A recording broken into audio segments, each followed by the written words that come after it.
नमस्कार। सूर्य नगरी एकेडमी के ऑनलाइन प्लेटफॉर्म पर आप सभी का हार्दिक स्वागत और अभिनंदन है।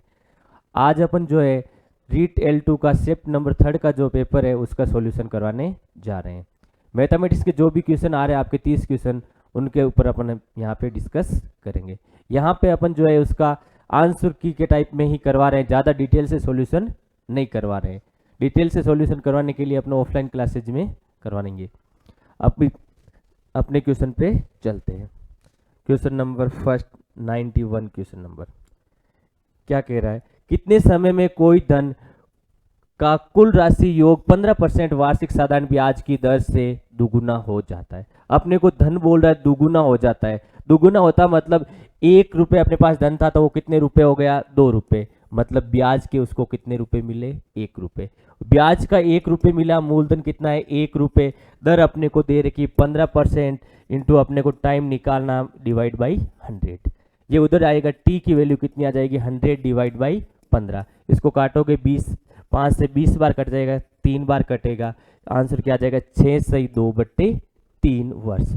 पर यहाँ पे ऑप्शन में 6 से 2/3 वर्ष नहीं आ रहा है, इसका मतलब महीने में आ रहा है। 2/3 को आप महीने में चेंज करोगे, गुणा करेंगे 12 से, 3 से कट जाएगा 4, 4 दूनी 8, मतलब 6 वर्ष और 8 महीने। इसका राइट आंसर जो है वो कितना आ जाएगा 6 वर्ष 8 महीने। नेक्स्ट क्वेश्चन, उपचारात्मक शिक्षण की प्रक्रिया कब तक चलती रहनी चाहिए। उपचारात्मक शिक्षण की जो प्रक्रिया है वो कब तक चलती रहनी चाहिए, जब तक छात्र की जो कमी वो दूर नहीं हो जाती तब तक उपचारात्मक शिक्षण की प्रक्रिया चलती रहनी चाहिए। नेक्स्ट क्वेश्चन, एक वर्ग में कितनी सममित रेखाएं होती है। ये सममित रेखा वाला टॉपिक जो है इस बार ही अपने नया ऐड हुआ है और इस टॉपिक से इसने क्वेश्चन पूछ लिया है। पहले ये सिमेट्री वाला अपने टॉपिक सिलेबस में नहीं था।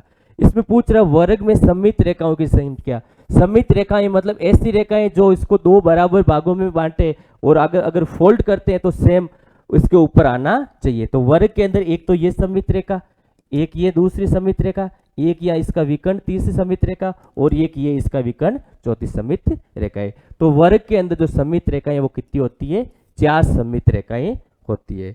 चलो इसका नेक्स्ट क्वेश्चन क्या बोल रहा है, एक अपने को दंड आलेख दे रखा है, उसके अंदर बोल रहा है गाय के बाद में कौन सा पालतू जानवर सर्वाधिक लोकप्रिय। ये तो बस सीधा सीधा सवाल है।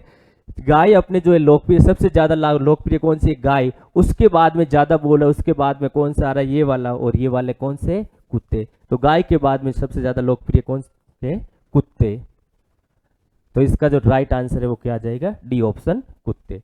गाय के बाद में कुत्ते। नेक्स्ट अपने क्वेश्चन नंबर 95, गणित में उपचारात्मक शिक्षण उपायों के लिए कौन सा कथन सही नहीं है। सवाल को देखना, यहाँ नहीं वाले कई वर्ड बार अपने वर्ड छुप जाते हैं। अपने को जो बोल रहा है इसका स्टेटमेंट कौन सा सही नहीं है। कमियों का निराकरण शीघ्र किया जाना चाहिए, ये तो सही है। कमजोर विद्यार्थियों को पीछे की सीट पर बैठने के लिए कहना चाहिए, ये जो है बिल्कुल गलत स्टेटमेंट, और गलत स्टेटमेंट ही अपने को पूछा है। नेक्स्ट क्वेश्चन क्या बोला है, निम्न में से सबसे छोटी संख्या जिसे 2 घनों के योग के रूप में 2 भिन्न भिन्न प्रकारों से लिख सकते हैं। अपने को इनको लिखना है, घनों मतलब क्यूब के रूप में लिखना है और 2 प्रकार से लिखना है। और सबसे कौन सी बोली, छोटी संख्या। सबसे पहले देखो 1729, ये किसका, 1 का क्यूब प्लस 12 का क्यूब। 12 का क्यूब कितना होता है 1728 और 1 का क्यूब कितना होता है 1, मतलब 1729 को क्या लिख सकते हैं, 1 का क्यूब प्लस 12 का क्यूब। इसको एक ये भी फॉर्म में लिख सकते हैं 10 का क्यूब प्लस 9 का क्यूब। 10 का क्यूब कितना होगा 1000, 9 का क्यूब कितना होगा 729। एक 1728 को लिख नहीं सकते, ये जो है 11 का क्यूब। 1332 को अपन लिख सकते हैं 1 का क्यूब प्लस 11 का क्यूब। पर अपने को ये बोल रहा है 2 प्रकार से लिखना। कितने प्रकार से लिखना है, 2 प्रकार। अगर एक प्रकार का छोटी संख्या पूछता तो ये हो जाता, पर अपने को 2 भिन्न भिन्न प्रकार से पूछ रहा है, मतलब 2 प्रकार से किसको लिख सकते हैं 1729 को। एक तो लिख सकते हैं 1 का क्यूब प्लस 12 का क्यूब और एक लिख सकते हैं 10 का क्यूब प्लस 9 का क्यूब। तो राइट आंसर ए होगा। अगर 2 भिन्न नहीं होता तो छोटी संख्या पूछता तो 1332 होता, पर इसमें 2 भिन्न भिन्न प्रकार पूछ लिया है। चलिए इसका नेक्स्ट क्वेश्चन जो अपने डीआई से क्वेश्चन आया है, ये पाई चार्ट अपने को दे रखा है। एक पाई चार्ट में एक परिवार के 1 माह में बचत तथा विभिन्न मदों पर व्यय को दर्शा रहा है। यदि परिवार की मासिक बचत 3000 रुपए है तो भोजन पर व्यय कितना होगा। तो सबसे पहले इस पाई चार्ट में वैल्यू किसकी दे रखी, परसेंटेज, मतलब यहाँ पे टोटल कितने हैं 100% है। अपने को मासिक बचत की वैल्यू दे रखी है, मासिक बचत कितनी है 3000, और अपने जो पाई चार्ट में देखेंगे तो बचत की वैल्यू कितनी है 15%। सवाल में बोल रहा है बचत कितनी है 3%, और अपन बोल रहे हैं बचत कितनी है 15%। और पूछ किसका रहा है भोजन पर, तो भोजन पर यहाँ से देखेंगे तो भोजन पर जो व्यय है वो भोजन पे व्यय कितना आ रहा है 25%, मतलब अपने को वैल्यू किसकी निकालनी है 25%। 15 से कट जाएगा 200 बार, 200 को 25 से गुणा करेंगे कितना आ जाएगा 5000। तो इसका जो राइट आंसर है भोजन पर व्यय कितना आ जाएगा 5000 रुपये। इसका नेक्स्ट क्वेश्चन जो है अपने 2D से आ रखा है। दी गई आकृति में अपने को दे रहा है पी क्यू समांतर S are. P Q is perpendicular P S, मतलब ये परपेंडिकुलर, ये समांतर रेखा, तो ये भी कोण कितने का 90 डिग्री। यदि पी क्यू की वैल्यू 11 सेंटीमीटर, ये वैल्यू 11 सेंटीमीटर, और पी एस की वैल्यू दे रही है 8 सेंटीमीटर, क्यू आर अपने को दे रखा 10 सेंटीमीटर, तो इसका अपने को क्या निकालना है क्षेत्रफल। तो सबसे पहले तो अपने देखना है यहाँ से, इसको जो है यहाँ से मैं लाइन ड्रॉ करता हूँ, तो ये वाली जो है ये 90 डिग्री का कोण बनेगा, ये 8 सेंटीमीटर, तो ये भी कितनी होगी 8 सेंटीमीटर। अब इस पूरे का क्षेत्रफल निकालेंगे। एक तो ये त्रिभुज बन गया, एक ये क्या बन गया आयत। आयत का क्षेत्रफल क्या होगा लंबाई इंटू चौड़ाई, टोटल 11 है। ये त्रिभुज में कर्ण 10 सेंटीमीटर है, ये लंब 8 सेंटीमीटर है, तो आधार कितना हो जाएगा, पाइथागोरस ट्रिक होती है 6 8 10 की, ये 6 है, तो पीछे ये कितनी बच जाएगी 5 सेंटीमीटर। तो एक तो ये आयत का क्षेत्रफल होगा, एक ये त्रिभुज का। आयत का क्षेत्रफल लंबाई इंटू चौड़ाई 8 2 5 40, प्लस त्रिभुज का क्षेत्रफल क्या होगा 1/2 इंटू आधार इंटू ऊंचाई, 1/2 इंटू 8 इंटू 6 करेंगे, 8 6 48 में 2 का भाग देंगे कितना आ जाएगा 24, दोनों को जोड़ेंगे कितना आ जाएगा 64 वर्ग सेंटीमीटर। तो इसका जो राइट आंसर है वो कितना हो जाएगा 64 वर्ग सेंटीमीटर। नेक्स्ट क्वेश्चन, एक विद्यार्थी अलग अलग परीक्षकों से गणित में परीक्षण में 100 में से 52 अंक प्राप्त करता है, तो यह परीक्षण की कौन सी विशेषता दिखा। अलग अलग परीक्षक अगर जांच कर रहे हैं फिर भी उसके सेम अंक आ रहे हैं, इसका मतलब जो ये परीक्षा है वो क्या है विश्वसनीयता है। नेक्स्ट क्वेश्चन, कितने समय में 20% वार्षिक चक्रवृद्धि ब्याज की दर से 1000 रुपए का ब्याज कितना दे रखा है 440, मतलब 1000 रुपए वो 440 ब्याज हो जाएगा, मतलब टोटल अपने को कितना मिश्र धन मिल जाएगा 1440 रुपए। तो सीआई का फॉर्मूला होता है सीआई 1440 बराबर मूलधन इंटू 1 प्लस आर, आर अपने को दे रखी है 20/100 की पावर टी, ये इधर आ जाएगा 1000, तो इसके बट्टा में आ जाएगा 1440/1000 बराबर ये हो जाएगा 120/100 की पावर टी। यहाँ से ये कट हो जाएगा 0 से 0, 144 को अपन लिख सकते हैं 12/10 का होल स्क्वायर, और ये हो जाएगा 12/10 का पावर टी। जब आधार समान है तो घाते भी आपस में क्या होगी बराबर, टी आ रहा है यहाँ कितना आ रहा है 2, मतलब टी की वैल्यू कितनी आ जाएगी 2 वर्ष। नेक्स्ट क्वेश्चन, ये टीचिंग मेथड में से है। गणित शिक्षण में मूल्यांकन में ब्लूप्रिंट है, ब्लूप्रिंट जो है वो क्या होता है प्रश्न निर्माण की आधारशिला होती है। चलिए नेक्स्ट क्वेश्चन जो अपने आ रहा है मेंसुरेशन 3D का, यदि 8 सेंटीमीटर भुजा वाले घन को काट कर बनाई जा सकने वाली बड़े बेलन का वक्र पृष्ठीय क्षेत्रफल क्या होगा। घन की भुजा दे कि 8 सेंटीमीटर, इसको साइड में से कट करके अपन क्या बना रहे हैं बेलन बना रहे हैं। तो बेलन बनाएंगे तो 4 सेंटीमीटर घन की भुजा है, तो बेलन की त्रिज्या कितनी हो जाएगी, 8 सेंटीमीटर जो है घन की भुजा है, तो बेलन की त्रिज्या कितनी हो जाएगी 4 सेंटीमीटर, और त्रिज्या 4 सेंटीमीटर और ऊंचाई कितनी हो जाएगी 8 सेंटीमीटर बेलन की। अपने को बेलन का क्या पूछ रहा है वक्र पृष्ठ का क्षेत्रफल। वक्र पृष्ठ का क्षेत्रफल क्या होगा 2πRh, आर की वैल्यू 4 और एच की वैल्यू 8, 8 4 32, 32 2 64 पाई सेंटीमीटर स्क्वायर। तो इसका राइट आंसर 64 पाई सेंटीमीटर स्क्वायर। ये जो अपने फ्रैक्शन वाला सवाल। नेक्स्ट क्वेश्चन, निम्नलिखित में से आरोही क्रम है, आरोही क्रम का मतलब छोटे से बड़ा, अवरोही का मतलब होता है बड़े से छोटा और आरोही का मतलब होता है छोटे से बड़ा। तो सबसे छोटी संख्या पहले लिखनी है, उसके बाद बड़ी, बड़ी लास्ट में सबसे बड़ी। तो इसको आप डिवाइड करके अगर सॉल्यूशन करेंगे तो इसका जो आंसर आएगा वो इसका क्या आ जाएगा बी ऑप्शन। नेक्स्ट क्वेश्चन, छोटी कक्षाओं में गणित की नीरसता को दूर करने के लिए उपयुक्त शिक्षण है। छोटे बच्चे को अगर अपन पढ़ाएंगे तो उनको क्या करेंगे खेल और मनोरंजन विधि से उनको क्या करेंगे पढ़ाएंगे, तो बच्चे बोर भी नहीं होंगे। नेक्स्ट क्वेश्चन अपने आ रहा है सर्च एंड घातांक एवं करनी। क्या दे रखा है, अंडर रूट 64 की होल पावर 2/3। देखो रूट 64 है, इसको मैं क्या लिखता हूँ, अंडर रूट का मतलब तो क्या होता है 1/2 पावर। पावर कितनी होती है 1/2। 64 जो है वो क्या होगी 2 की पावर 6। 64 का मतलब क्या है 2 की पावर 6 और ऊपर पावर आ रही है 2/3। और ये अंडर रूट वाली पावर कितनी 1/2 और चली जाएगी तो गुणा में 1/2। 6 से 6 कट जाएगा मतलब क्या आएगा 2 का स्क्वायर। इसकी वैल्यू कितनी आ गई 2 का स्क्वायर मतलब 4। इसकी वैल्यू भी अगर अपन निकालेंगे तो ये क्यूब रूट है ऊपर जाएगा तो यहाँ पे क्या आ जाएगा 3 और ये 64 का मतलब क्या होगी 2 की घात 6। 6 से फिर 6 कट जाएगा 2 की घात 3 कितनी होगी 8 होगी और ये तो 5 और ये लिखा हुआ ये 5 1/5 पावर होगी 32 की मतलब 0 में भाग देंगे 0 और किसी की पावर 0 होगी इसकी वैल्यू कितनी होगी 1। तो 4 और 8 12 और 1 13। इसका आंसर कितना हो जाएगा 13। इसका राइट आंसर 13। नेक्स्ट, किसी निश्चित घटना की प्रायिकता। निश्चित घटना की जो प्रायिकता होती है वो कितनी होती है 1। नेक्स्ट,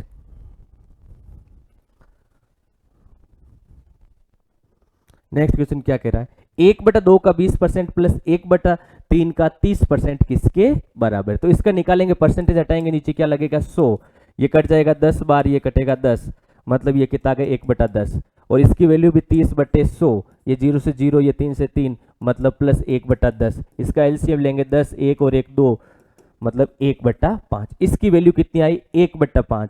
पर जो ऑप्शन में वो भी किस में दे रखे हैं परसेंटेज में, तो इन ऑप्शन की वैल्यू निकालेंगे उसकी वैल्यू भी कितनी आनी चाहिए 1/5। तो इसमें वैल्यू निकालेंगे, अगर ये 50% वाले निकालेंगे तो बट्टा में परसेंटेज हटेगा 100 लगेगा, ये कट हो जाएगा 2 2 से 2 कट होगा तो इसकी वैल्यू भी कितनी आ जाएगी 1/5। तो इसका मतलब इसका राइट आंसर कौन सा हो जाएगा डी ऑप्शन। नेक्स्ट क्वेश्चन, गणित की प्रकृति है। गणित की जो प्रकृति होती है वो कैसी है तार्किक, कठिन होती नहीं है, अलंकारिक है नहीं, औसत विद्यार्थियों के लिए नहीं है, सारे विद्यार्थियों के लिए औसत हो चाहे मीडियम हो चाहे हाई लेवल के हो।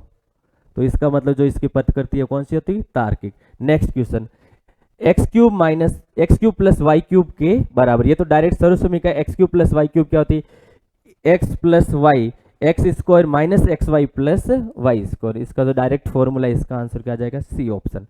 नेक्स्ट क्वेश्चन, ज्ञान के वृक्ष की मुख्य जड़ क्या। ज्ञान के जो वृक्ष की मुख्य जड़ है वो क्या है गणित। चलिए नेक्स्ट क्वेश्चन, नेक्स्ट क्वेश्चन क्या बोल रहा है, जॉन ने एक पुराना फ्रिज खरीदा और 1500 रुपए उसके मरम्मत पर खर्च कर दिए। ये पुराना ही खरीदा, उसका जो रिपेयर कराया उसको 1500 रुपए और खर्च कर दिए और उसको इसने बेचा कितने में 8100 रुपए में बेच दिया। 8100 रुपए में बेचा तो इसको क्या हुई 10% की हानि हुई। 8100 में 10% की हानि हुई मतलब 90 रुपए और अपन क्रय मूल्य निकालेंगे मतलब क्रय मूल्य कितना लिख देंगे 100। 9 से ये कटेगा 9 बार तो इसका मतलब क्रय मूल्य इसका कितना, इसके कितने रुपए में फ्रिज पड़ा 9000 रुपए में पड़ा और अपने को यही पूछ रहा है इसने कितने में खरीदा। अब ध्यान रखना 9000 आ रहा है क्रय मूल्य, पर ये क्रय मूल्य नहीं होके इसमें साथ में क्या आ रहा है 1500 रुपए एड होके आ रहे हैं। 1500 रुपए जो खर्च किए मरम्मत वाले वो भी मिला के उसने 9000 रुपए में पड़ा है। तो इसने खरीदा कितने में 7500 में तो खरीदा और 1500 रुपए इसने क्या कर दिया उसको रिपेयर कर दिया। इसका मतलब उसने खरीदा कितने 7500 में। इसमें ऑप्शन दोनों है 9000 रुपए भी है पर राइट आंसर क्या होगा 7500 क्योंकि इसके टोटल कितने में पड़ा है 9000। 1500 रुपए रिपेयर वाले होंगे अलग तो खरीदा इसने 7500 में। नेक्स्ट क्वेश्चन, एक पासे की एक उछाल में ऊपरी फलक पर अभाज्य संख्या प्राप्त होने की प्रायिकता। तो पासे पे जो अंक होते हैं वो क्या होते हैं 1 से लेकर 6, 1 2 3 4 5 6। प्रायिकता का फॉर्मूला क्या होता है अनुकूल परिणाम बट्टे कुल परिणाम। टोटल परिणाम तो कितने हैं 6 और अपने को किसका निकालना है अभाज्य संख्या। तो पता होना चाहिए इसमें अभाज्य संख्या कौन कौन सी है। एक ने तो भाज्य है और न अभाज्य उसको तो भूल जाओ। 1 2 अभाज्य संख्या है, 3 भी अभाज्य संख्या है, 4 अभाज्य संख्या नहीं है, 4 में 2 का भी भाग जाता है, 5 अभाज्य संख्या, 6 अभाज्य संख्या नहीं है। तो इसमें अभाज्य संख्या कितनी है 1 2 3 तो 3/6 मतलब 1/2। इसका जो राइट आंसर है वो कितना हो जाएगा 1/2। नेक्स्ट क्वेश्चन, क्वेश्चन की गुणन की अवधारणा का परिचय देते हुए कक्षा सेकंड का एक अध्यापक एक शाब्दिक समस्या से आरंभ करता है कि एक परिवार में 3 सदस्य है, प्रत्येक सदस्य को दोपहर भोजन में 4 रोटी की आवश्यकता है। तो कुल कितनी रोटियों की आवश्यकता होगी। अवधारणा के परिचय के लिए इस प्रकार की शाब्दिक समस्याओं का मुख्य उद्देश्य है। छोटे बच्चों को इस तरह की समस्या जो है बच्चों का संचारण कौशल में वृद्धि करना, ये तो इसका है नहीं। वास्तविक परिस्थितियों का गणितीय समस्याओं से संयोजन करने की सामर्थ्य को विकसित करना, तो इसका जो वास्तविक समस्या वो इसके क्या कर रहा है, गणितीय समस्याओं का संयोजन कर रहा है। तो इसका राइट आंसर जो है कौन सा हो जाएगा, B option. Next question geometry से, दी गई आकृति में P Q perpendicular P S, मतलब ये पी क्यू और ये परपेंडिकुलर है, पी क्यू समांतर एस आर, ये दोनों समांतर है, ये 90 डिग्री है तो ये भी कितना होगा, 90 डिग्री का होगा। ये कोण अपने को दे रखा है 28 डिग्री, क्यू आर टी कितना दे रखा है 65 डिग्री, तो अपने को एक्स का मान बताना है, ये वाला कोण बताना है। तो पहले इस पूरी आकृति को देख, इसकी आप त्रिभुज को अगर अपन देखेंगे तो त्रिभुज के अंदर बाह्य कोण जो है सम्मुख अंत्य कोणों के योग के बराबर होता है। अगर ये 65 डिग्री है तो इसको और इसको जोड़ेंगे तो वैल्यू कितनी आनी चाहिए, 65 डिग्री। तो 65 में से ये घटाऊंगा तो इसकी वैल्यू आ जाएगी, कितनी आ जाएगी, 37 डिग्री। ये वाला कोण कितना आ गया, 37। अपने को तो ऊपर वाला कोण चाहिए, टोटल ये कितना है, 90 डिग्री है, तो ये 37 डिग्री है, तो पीछे ये कितना बन जाएगा, 53 डिग्री। तो इसका जो राइट आंसर कितना हो जाएगा, 53 डिग्री। नेक्स्ट क्वेश्चन, ये क्वेश्चन थोड़ा सा जो अलग लेवल का था, थोड़ा सा इसमें जो दिमाग लगाते तो ये हो जाता। ये थोड़ा अच्छा सवाल था आपके, क्या दे रखा है, 7 + 4 √3 का अपने को क्या निकालना है, वर्गमूल निकालना है। 7 + 4 √3 का अपने को क्या निकालना है, वर्गमूल। वर्गमूल मतलब इसका वर्गमूल निकालना अपने को। तो सबसे पहले तो ये इस टाइप का सवाल आता है, इसको हमेशा a + b के होल स्क्वायर में तोड़ना है। तो 7 है तो इसको देखना, मैं यहाँ पे a² + b² + 2ab बना रहा हूँ।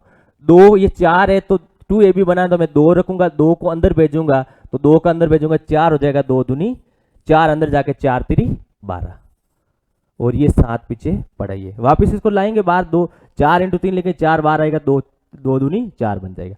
अब इसको ऐसे तोड़ना है कि गुणा करने पे 12 आना चाहिए, जोड़ने पर कितना आना चाहिए, 7 आना चाहिए। तो मैं इसको किस में तोड़ सकता हूँ, 4 + 3, 4 और 3 7 आ जाएंगे, गुणा करेंगे तो 12। ये फॉर्मूला बन जाएगा √4 का होल स्क्वायर मतलब 4, इस पे रूट लगा के मैं होल स्क्वायर लिख सकता हूँ। तो क्या बना, a² + b² + 2ab, 12 को लिख सकता हूँ मैं √4 × √3। तो ये फॉर्मूला बन गया √4 + √3 का होल स्क्वायर, और इसके ऊपर होल रूट पड़ा है, रूट से ये स्क्वायर कट जाएगा। तो आंसर क्या आएगा, √4 + √3। √4 देने का, √4 की वैल्यू कितनी होगी, 2 + √3। तो इसका राइट आंसर क्या आ जाएगा, 2 + √3। नेक्स्ट क्वेश्चन, तथ्य एक अनुभवाश्रित सत्यापनीय प्रेक्षण ही है, यह कथन, ये तो डायरेक्ट स्टेटमेंट है, ये गुड एंड हेड का स्टेटमेंट है। नेक्स्ट, 3 सेंटीमीटर 4 सेंटीमीटर 5 सेंटीमीटर घनों को पिघाल कर बनाए गए घन की भुजा की, 3 घन इनको पिघाल कर नया घन बनाएंगे तो जो नए घन का जो आयतन होगा भुजा क्यूब, इन तीनों के योग के, घनों के आयतनों के योग के बराबर। इसका आयतन 3 का क्यूब 27, 4 का क्यूब 64 और 5 का क्यूब 125। तीनों को जोड़ेंगे कितना आएगा, 216। एक क्यूब की वैल्यू 216 है, तो यहाँ पे a की वैल्यू निकालेंगे तो क्यूब रूट 216, 216 का जो घनमूल है वो कितना आ जाएगा, 6 सेंटीमीटर। मतलब नए घन की जो भुजा होगी वो कितनी आ जाएगी, 6 सेंटीमीटर। नेक्स्ट क्वेश्चन, कार्य पुस्तिका का मुख्य उद्देश्य है, कार्य पुस्तिका का मुख्य उद्देश्य क्या है, अभ्यास के अवसर प्रदान करना। नेक्स्ट, 2 ब्रैकेट 0.8 का बार, इसकी वैल्यू अपने को बतानी। देखना, इस बार का मतलब है ये रिपीट हो रही संख्या, कभी भी खत्म नहीं हो रही, इसका दशमलव जो प्रसार है वो चलता रहेगा, अशांत है। तो इसका मतलब 8 8 आता रहेगा, इसका मतलब बार लगा दिया मतलब 8 8 रिपीट है। इसको जो परिमेय संख्या में बदलेंगे तो जितनी संख्या के ऊपर बार है वो बार हटेगा और नीचे कितने लग जाएंगे, 9 लग जाएंगे। इसको गुणा करेंगे तो आंसर क्या आएगा, 16/9। 16 के अंदर 9 का भाग देंगे तो जब 5 आ जाएगा 1 पॉइंट, पीछे भाग देंगे 7 7 7 आता रहेगा मतलब 1.7, ऐसे 7 भाग खत्म नहीं होगा, 7 7 चलता रहेगा मतलब 7 के ऊपर बार।